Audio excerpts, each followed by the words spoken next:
Boy in Hong Kong, they request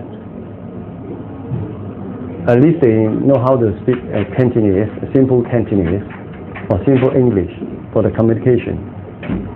Not like other countries like the Philippines, they know how to speak English, So that's why Hong Kong people, average, they know how to speak simple English and Chinese. So they request the domestic helper, they do the same. Sebelum teman-teman dikirim ke luar negeri, pemerintah yang berada di Jakarta, PJPKI dan seluruh departemen yang terlibat sudah memberikan pendidikan, semacam training dan sebagainya, dan itu kami dipungut biaya sebesar 17.484.000 lebih. Yang kalau di Hong Kong sampai dengan 21.000 Hong Kong dolar yang equal dengan 21 juta rupiah. Nah, dengan 17.845.000 lebih. Biaya penempatan satu orang. Yang salah satunya dari biaya itu adalah untuk pendidikan dan training. Nah, tetapi setelah sampai di sini ternyata teman-teman tidak mempunyai keahlian atau skill yang sesuai dengan yang diharapkan oleh majikan di sini. Saya tahu bahwa pembekalan yang diberikan kepada saudara-saudara itu sangat-sangat minim dan tidak sesuai dengan apa yang diminta oleh negara atau oleh pasar, maksudnya oleh negara yang akan saudara tuju. Oleh karena itu, doakan saja dan berikanlah dukungan kepada saya, khususnya dari Kementerian Pemberdayaan Perempuan, karena saya sangat berkepentingan kepada para nakerwan wanita, agar para nakerwan wanita yang diberikan itu adalah mereka yang memang mempunyai pengetahuan, keterampilan sesuai yang dikehendaki oleh negara yang meminta. Saya kira kembali lagi daripada saat sebelum berangkat, di saat di waktu mereka berada di dalam balai latihan kerja, istilah mereka, untuk menjalankan sebuah training ini.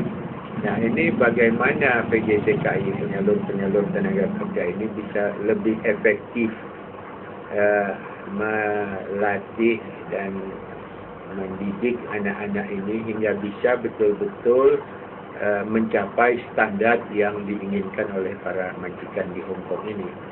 I will plea if our own government, the Indonesian Consulate General in Hong Kong here as a representative for the Indonesian government in Indonesia, they go for the saying that the Indonesian domestic helpers supposed to be underpaid because so many reasons behind that.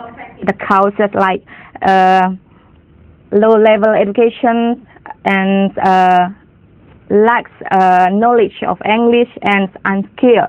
But on behalf of Tami as a Indonesian domestic helpers too, I was disagree and really touched with what they were saying there.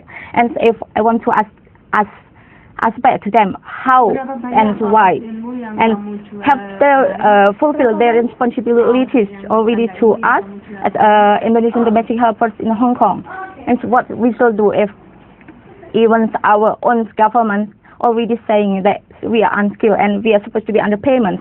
Dari segi faktor 1, 2, 3, dan saya mendengar keluhan daripada para TKW itu. Dia didatangkan dari Indonesia tidak seperti kayak orang Filipina, pendidikannya agak cukup menengah ke atas. Tapi Indonesia kebanyakan yang dicari justru yang SMA itu kurang berlaku. Yang mau dicari itu yang di bawah level SMP, SD. Soalnya apa? Bahasa Inggris kurang begitu tahu, tanda tangan kontrak itu pakai bahasa Inggris.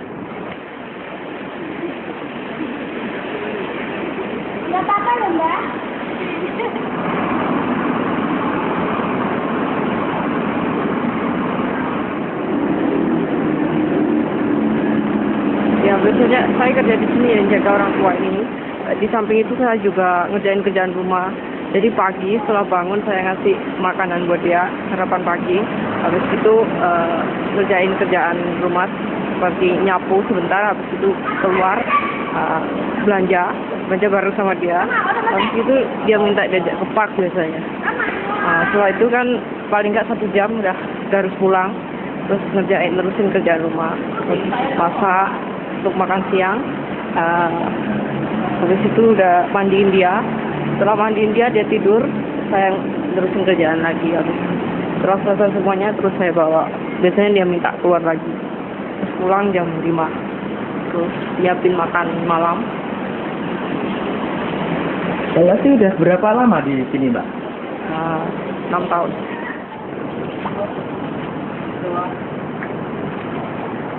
Yeah, you're talking about why the Hong Kong employer they like domestic helper from Indonesia.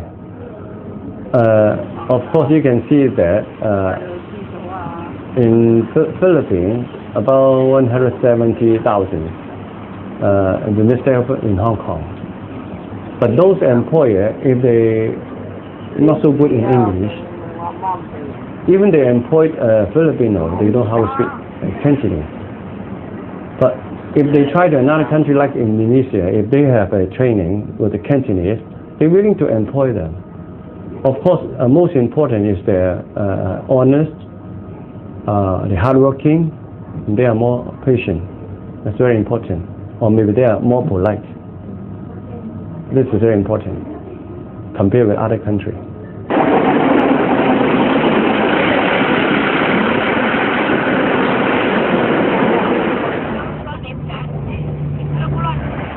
Kira-kira yang dihabiskan untuk biaya hidup selama di PT, biaya hidup Saya tuh tahu ya, itu waktu perkiraan di berapa? PT tuh saya melihat sendiri ya, saya tuh kan ikut belanja. Itu misalnya kayak cabai, tomat, lauk, sayur paut sembarang tuh sama beras. Itu mengeluarkan uang 2,5 juta. Satu belanja 1 hari. Berapa untuk berapa orang?